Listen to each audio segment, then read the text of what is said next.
দি daily স্টারের প্রধান শিরোনাম 94 ডেথস ইন 19 ডেজ।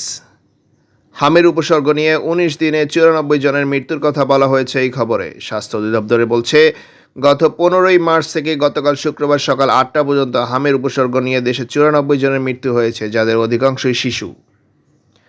এই 19 দিনে হামে শনাক্ত 9 জনের মৃত্যু হয়েছে। একই সময়ে শনাক্ত রোগীর সংখ্যা দাঁড়িয়েছে 771 জনে, আর সন্দেহজনক শনাক্ত রোগীর সংখ্যা দাঁড়িয়েছে 5,792 জনে। এই পরিসংখ্যান বলে দিচ্ছে হামের প্রাদুর্ভাব কতটা গুরুতর পরিস্থিতির রূপ নিয়েছে। বিশেষজ্ঞ স্বাস্থ্য কর্মকর্তারা এই প্রাদুর্ভাবের পিছনে টিকা দিতে না পারাকে দায়ী করছেন। বিশেষ করে টিকাদান কর্মসূচির মধ্যে দীর্ঘ বিরতি, নিয়মিত টিকাদানে বারবার ব্যাঘাত এবং সরবরাহের সীমাবদ্ধতার কথা উল্লেখ করেছেন তারা।